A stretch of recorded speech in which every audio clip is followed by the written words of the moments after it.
In this video, we will look at how to make the pressure volume graph in Matplotlib. So let me import the libraries first.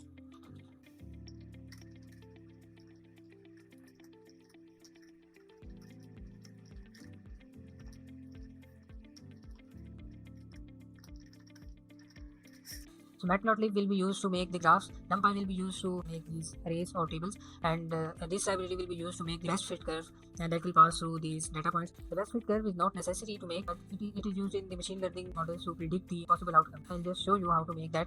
So to make the graph in NumPy, you just need to import the libraries, you just need to have the data, and you just need to know what kind of graph you want to make. I want to make a scattered graph in which these data points will be shown as the points, and the dots, scattered dots, these will not be connected, and I will connect them by using this library.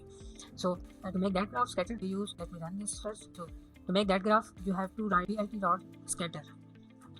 The graph that I was talking about is known as scattered graph, and the code to make a scattered graph is this plt.scatter. If you don't know what arguments a function takes, just click inside the parentheses and press shift and tab. So documentation will appear in front of you. It shows that it will take an x value and a y value. So first one will be the x value and second one will be the y value. In my graph, the x-axis will be pressure and y-axis will be volume. So I'll write pressure here and volume here. So and the last thing is to write plt.show. So my code is complete. When I let me run this file, and you can see the graph. This is a scatter graph. This point is 10, 30, 10 on x-axis, 30 on y-axis. This is 15 on x-axis, 20 on y-axis, and so on. So our graph is complete now. I want you to present these values as a graph, and I have a graph now.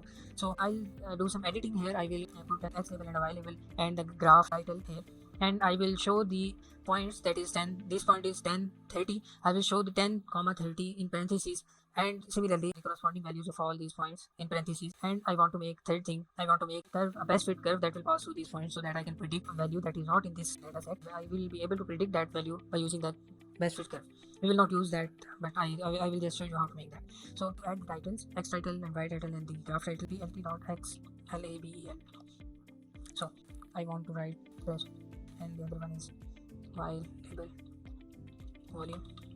So if I run this code again, you can see pressure here and volume here. So to add the title, plt.title, pressure volume graph. Again I will run this code, and you can see pressure volume graph here. So you can also add some editing to this text. For example, if you want to increase the font size of this text, so you can also do that. So now I have increased the font size of this text, and it is bigger now. So two more things to do. First, I want to show the data points in parentheses along with these points. So for that I need to do a little bit of coding. It's just 2 lines, but first I will write the code, and then I'll explain.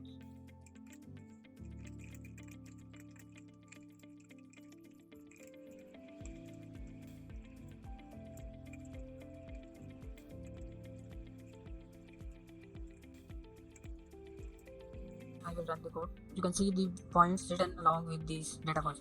So let me explain these 2 lines. For id x value and enumerate pressure.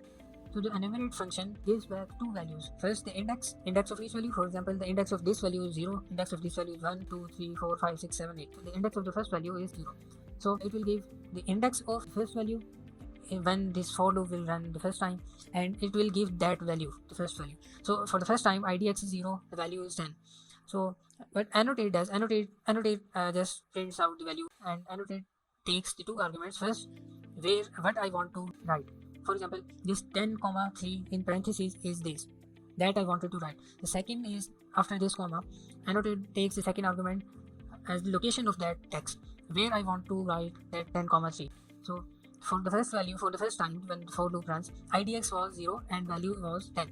So I said write that value was 10, and what does this mean? Index is 0 and this volume is another array. So I am saying that take the first value of this volume array, that is 30.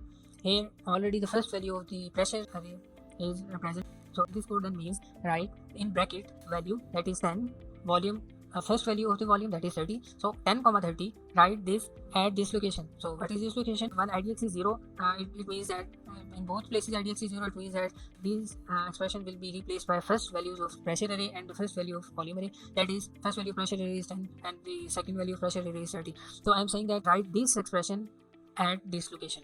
what is this expression? 10 in parentheses 10 comma 3, and this location is also 10 comma 3 because the point exists at 10 comma 3. So for the second part, when the for loop will run the second time, idx is 2, idx is 1, sorry, then the value is 15 in pressure. So okay, so here 15, the first value in this parenthesis is 15 now, and the second element idx is 1, but the element will be second. So second element of volume array is 20. So here this code shows that it will print the second value, that is 15 comma 20, and at the second location. So this is how I presented these data points alongside with these points. If you still don't understand this code, just play with these two lines and you will understand that. So now just make a best fit line. So again, I will write the code first and then I will explain.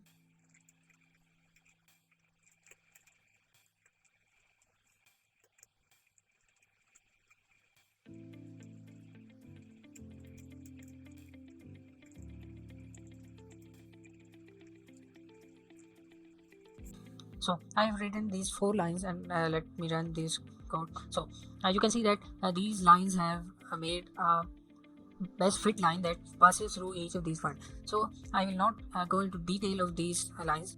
I'll just explain what I have done. So first I have declared a variable s. You can change the name. So use these univariate supply that I have imported, and it takes 3 arguments: pressure, volume. Pressure, that is your x-axis, values on x-axis, and second is your array on y-axis, and second an argument s equals to 0. I'll show you how it changes the shape of this line in a bit. So for the second part, you have to use this line. I will again not go into detail what it means. You can see the its documentation on official website of NumPy. And lastly, I have to use this line. So these 3 lines will make the line, and this line is used to present the line. This plt.plot takes 2 essential arguments, the x-axis and the y-axis, and the third argument I have used to colorize the line. So you can see it passes through each of these elements. So let me change this to 5, for example, and let me run this. So now you can see it is not passing through each of these lines. Okay, so when s is equals to 2, then it means that it should strictly follow the path of each of these dots, and it will pass through each of these points. So but this does, let me reduce this number to 10 and then run it. So you can see it is not a straight curve now. You can see the edges now. So the greater this number is, the more smooth your line is, but make sure it should not exceed 500 or 600 max. Okay, so this is pretty much it. So I'll repeat what I have done. First, import the libraries MATLAB and NumPy, and this to make MATLAB to present the graph, NumPy to make the arrays and to make this line, and this library is used to make the best fit curve.